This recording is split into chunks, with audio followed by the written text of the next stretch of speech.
அனைவருக்கும் வணக்கம்.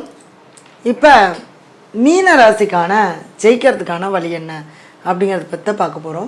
இப்போ மீன ராசி பார்த்திங்கன்னா பொதுவாகவே காலச்சக்கரத்துக்கு 12வது வீடு. அப்போ 12ஆம் இடம்ங்கிறது மோட்சஸ்தானம் அப்படின்னு நம்ம சொல்லுவோம்.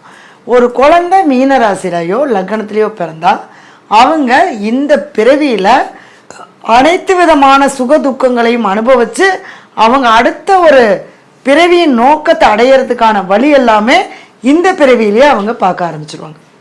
அப்போ இந்த பிறப்பின் நோக்கம் என்ன அப்படிங்கிறத அவங்க கண்டிப்பாக தெரிஞ்சுக்குவாங்க. அப்போ இந்த மீன ராசிக்காரங்க குருவுடைய வீட்டில் பிறந்திருக்கிறதுனால இவங்க சொல் பேச்சு கண்டிப்பாக கேட்க மாட்டாங்க. இவங்க அடுத்தவங்களுக்கு அட்வைஸ் பண்ணுவாங்க. இவங்களுக்கு யாராவது அட்வைஸ் பண்ணால் கண்டிப்பாக அவங்க கேட்க மாட்டாங்க. இவங்களுக்கு என்ன தோணுதோ, இவங்களுக்கு என்ன நினைக்கிறாங்களோ அதை தான் அவங்க செய்வாங்க. அந்த அளவுக்கு ஒரு நல்ல குணங்கள் இருந்தாலும் சில நேரங்களில் இந்த பிடிவாத குணங்களும் இந்த மீனராசிக்கு இருக்கும். அடுத்தது இந்த மீனராசிக்கு 6ஆம் இடம்னு பார்த்தீங்க அப்படின்னா சிம்ம வீடு, சூரியனுடைய வீடு. அப்போ இந்த இடத்துல பார்த்திங்கன்னா அவங்க எல்லா இடத்துலையுமே மீனராசிக்காரங்க நல்லா நம்ம மற்றவங்க முன்னாடி நம்ம நல்லா வரணும், நல்லா ஜெயிக்கணும், நல்ல வேலை பார்க்கணும், நல்ல நம்ம உழைக்கணும் அப்படிங்கக்கூடிய எண்ணம் அதிகமாக இருக்கும். நீங்கள் இந்த மீன ராசிக்காரங்களை வேலைக்கு வச்சுருந்தீங்கன்னு வச்சுக்கோங்களேன், பிரதிபலன் பார்க்காம உழைப்பாங்க. நீங்கள் ஒரு 1000 ரூபாய் சம்பளம் கொடுத்தா கூட 2000 ரூபாய் வேலை கொடுத்தீங்கன்னா கூட செய்வாங்க.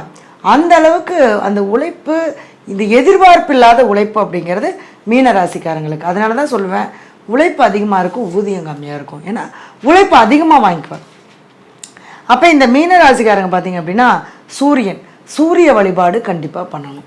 காலையில் 6 to 7 சூரிய வழிபாடு ஞாயிற்றுக்கிழமையில் நீங்கள் பண்ணுறது ரொம்ப சிறப்பு கொடுக்கும். அதே மாதிரி பசுமாட்டுக்கு கோதுமை தானம் கொடுக்கணும். வயசான முதியோர்களுக்கு மருந்து வாங்கிறதுக்கு உதவி செய்யணும். அதே மாதிரி கண்ணாடி யாராவது போட முடியாமல் வசதி இல்லாமல் இருந்தாங்கன்னா அவங்களுக்கு அந்த கண்ணாடி வாங்கி கொடுக்கணும்.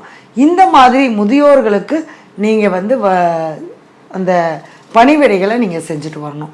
அதே மாதிரி சூரியன்னா அப்பா எப்பவுமே அப்பாவுக்கு கொடுக்குற மரியாதை, அப்பா சண்டை போடுவார் தான், அப்பா திட்டுவார் தான், அப்பா அடிப்பார் தான், அப்பா நம்மளை எப்போ பார்த்தாலும் ஒரு பேசிகிட்டே இருப்பார் தான்.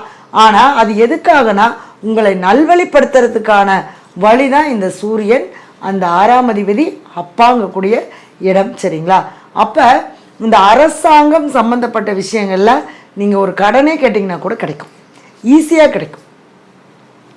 அப்போ நம்ம வெற்றி அடைகிறது அப்படிங்கிறதும் இந்த இடத்துல உறுதி.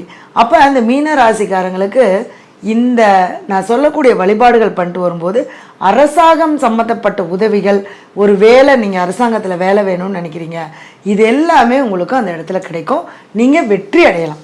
அப்போ காலையில் 6 to 7 ஞாயிற்றுக்கிழமை சூரிய ஓரையில் காமதேனு இருக்குது தெரியுங்களா, பசு மாடு. அதாவது நம்ம கடைகளில் போய் கேட்டாலே இந்த காமதேனு கொடுப்பாங்க.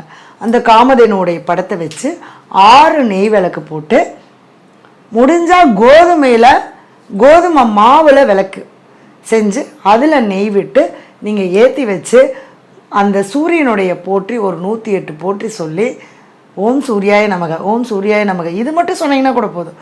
ஒரு 108 முறை சொல்லி நெய்வேத்தியம் பண்ணி சாமி கும்பிட்டுட்டு நீங்கள் அந்த பிரசாதத்தை எடுத்து மற்றவங்களுக்கு கொடுத்துட்டு அந்த கோதுமையில் செஞ்ச அந்த மாவை தண்ணீரை கரைச்சி ஒரு இடத்துல ஊற்றிடணும், அல்லது பசுமாட்டுக்கு அதை கொடுத்துட்டு வரணும்.